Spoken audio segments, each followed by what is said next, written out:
parlant du Photo Brussels Festival.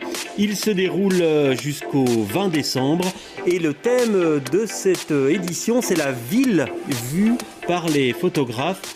Une ville qui peut parfois être étrange, parfois singulière. Delphine Dumont, bonsoir. Bonsoir. Vous êtes directrice de ce Photo Brussels Festival.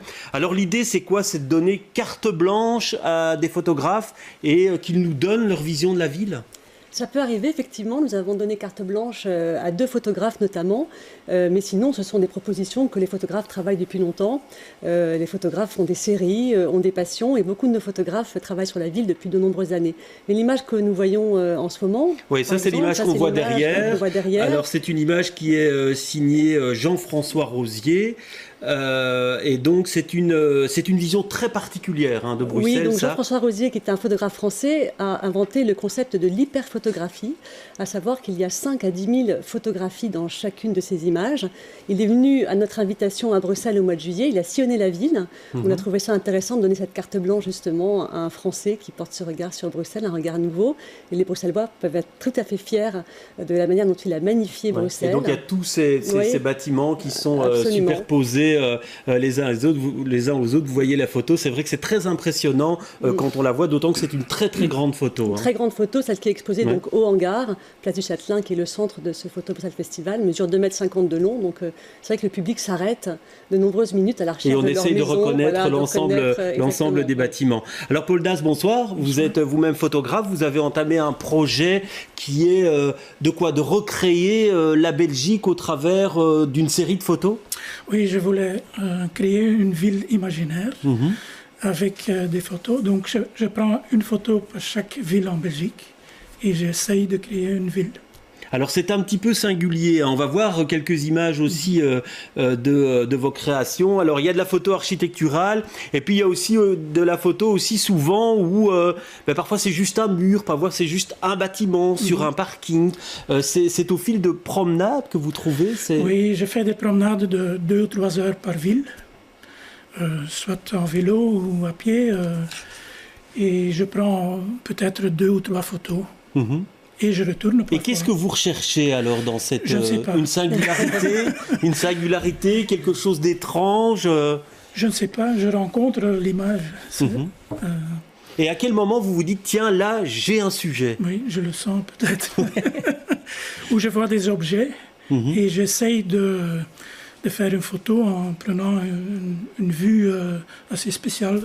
Et donc l'idée, c'est, au bout du compte, vous voudriez quoi, qu'on garde quoi comme image? Parce que ça a l'air parfois un petit peu une ville désertique, où on voit des présences d'humains, mais souvent par les bâtiments ou des objets qu'ils ont laissés sur place. Oui, mais je ne veux pas avoir des personnages dans mes photos, parce que je veux mettre l'accent sur l'architecture.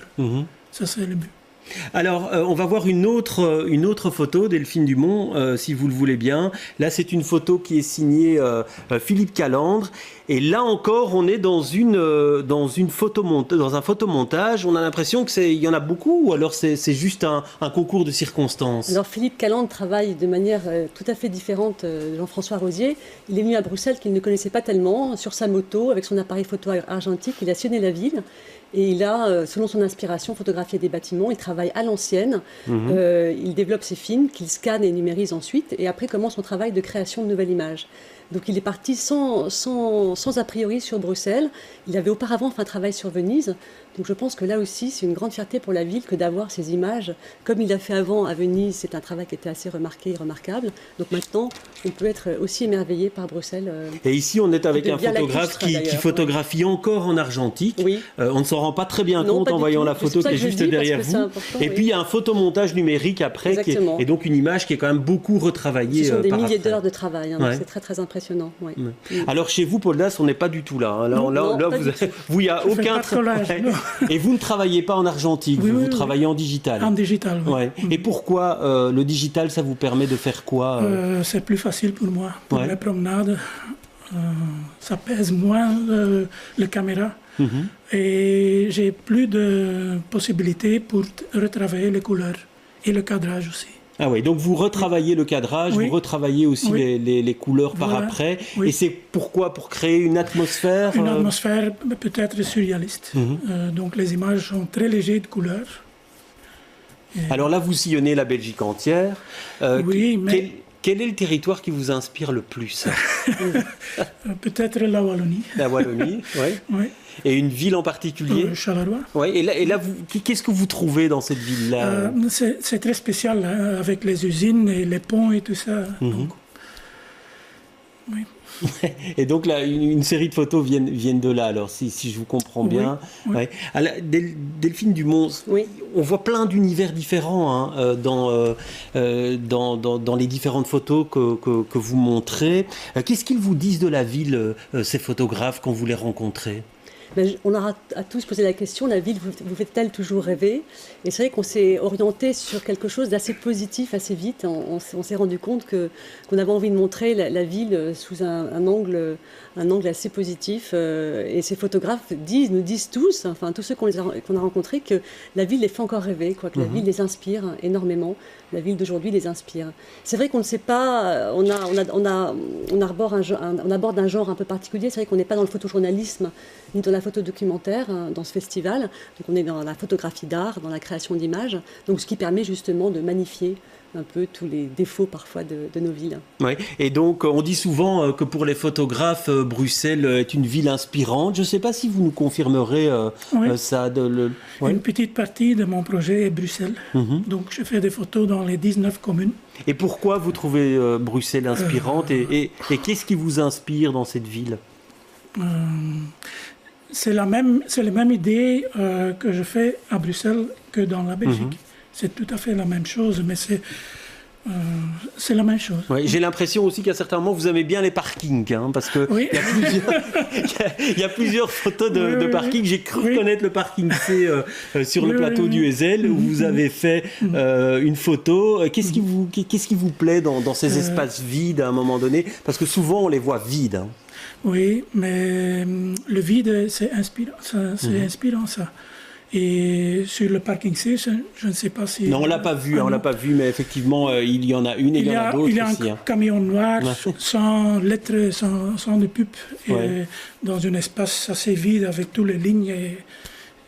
Alors c'est vrai que la photo est très banalisée hein, pour l'instant, des smartphones, on prend des milliers de photos par jour. Si vous deviez définir le regard photographique, vous diriez quoi, vous ?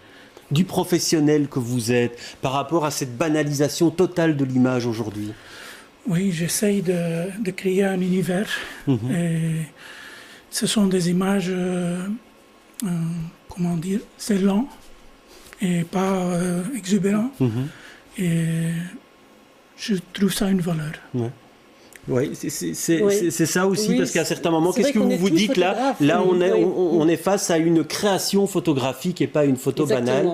Qu'est-ce qui fait qu'à un moment donné, pour vous, il y a ce déclic de dire on est là dans une création? Vous avez prononcé le mot déjà essentiel, c'est la création par rapport à nos photos qu'on prend nous avec nos smartphones tous les jours.